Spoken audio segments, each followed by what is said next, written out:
Ba weep grano weep ninny bong and all that special stuff. Today I figured we'd unwind and give some love to the Transformers' early days of yore. Let's take the track less traveled with Generation Select's Tigertrack.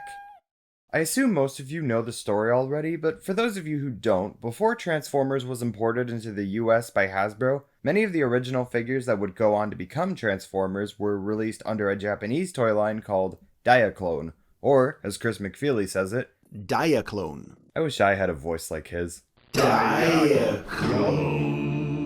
Since then, there's been all sorts of homages to those Diaclone-era robots and Transformers with deep cover, exhaust, and basically every time the Masterpiece line needs an easy repaint to satisfy the collectors until the next release. You know, that kind of obscure, nerdy stuff that always lurks in the shadows of fandom. Tigertrack here is based on the yellow version of the toy that would go on to become Sideswipe in Transformers. This is because Tigertrack is yellow, and tigers are not. So as is appropriate, Generation Select's Tigertrack is a repaint of Siege Sideswipe, which is in itself a delightful display of Deluxe class cabaret. Like, as far as Transformers designs go, I'm not quite sure if it gets any more robot who is a car than this. It's playing all the hits and hitting all the home runs with the immediately identifiable robot-y cornered proportions, like stacks of refrigerators of varying size. And much like how the planets surround a large bright mass, the limbs surround this loud and proud yellow hood of a car. It's a look all their own, kind of, and they absolutely rock it. Tigertrack doesn't really have a lot of representation in fiction, which, as a queer person, I can relate to. But comparing this to Sideswipe's animation model, it looks very faithful, like almost everything you could really want from a figure of this. And the head sculpt, yeah, it's perfection. I don't use that term lightly here. Like, it just looks exactly spot on to what I think of when I think of this particular character design.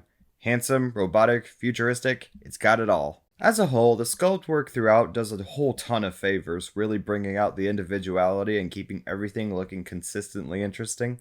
The articulation is standard for a modern Transformers figure, but I kind of feel we've come to underappreciate how good that is. In today's day and age, standard actually means really good. And the joints feel fantastic and solid, but will still move around if you want them to. The overall posability is noticeably remarkable here. They move as agile as a cheetah. Tigertrack comes with the blaster that was included with Red Alert and the shoulder-mounted missile launcher included with Sideswipe. I guess since there are absolutely no new parts with this mold, they felt obligated to not skimp out on the accessories, which is understandable and a-okay with me. You can actually combine the two weapons and form this ridiculous thing that I like to call the Soup Bazook. This figure has a lot of weapon ports throughout the body, allowing you several possibilities as to how you could display them while they're in battle mode, which adds a lot of playability to it. Overall, the robot mode basically just does everything you could need from a modern Tigertrack. It perfectly recaptures the allure of the Sideswipe character design and looks so stunning while doing so. This tiger is great! This figure has one of the most straightforward transformations I've seen on a War for Cybertron Deluxe toy. It's easy, but it still manages to be good and fun. It's the kind of transformation you'll find yourself doing over and over again. Tigertrack transforms into what I can assume is a Cybertronified version of a sleek, slender sports car, still looking very recognizable as paying respect to the original figure's Lamborghini Countach alt mode. I could absolutely see this thing speeding down the battle-ridden highways of Cybertron, making haste to the next Energon station. I can tell they definitely went all out when they could, like the tire sculpt here. I'm no automobile expert, so I don't know anything about tires, but still, to my eye, they look great. They're also sporting these raised intake looking things on the back, a subtle little nod to the original figure's car mode. I super enjoy how all the individual ridges here are sculpted inside. That's a level of detail that just can't go unacknowledged.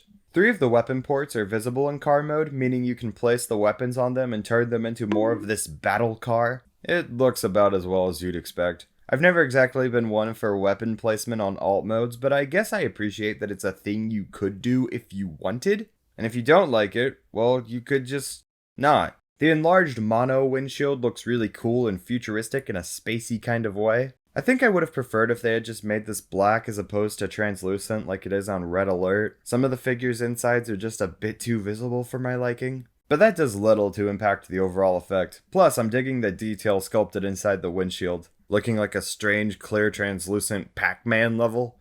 Looking at the grand picture, this is a wonderful alt mode that beautifully blends an admirable amount of futuristic sci-fi fun time and Earth-like sports car sleekness. and altogether wraps up Tigertrack as a really solid figure. As I said earlier, this is basically a great representation of what you could want from a Sideswipe mold. And the upcoming Kingdom Sideswipe looks pretty great too. I guess I could find it a bit frustrating that they're just making Earth mode versions of most of the characters we've already bought from Siege. But I guess in spite of that though, there's no way Siege wasn't an absolute slam dunk. And Tigertrack fits in perfectly with the other Autobots, just being part of the team and helping out when they can.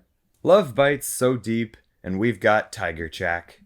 So in continuation of this channel celebration of Pride Month, I just wanted to name some LGBTQ+ organizations you could donate to, trying to provide some advocacy and help where we can. That's GLAAD and the National LGBTQ Task Force. I'll have links to both of these websites in the description. Please consider at least checking them out and donating if you're able to.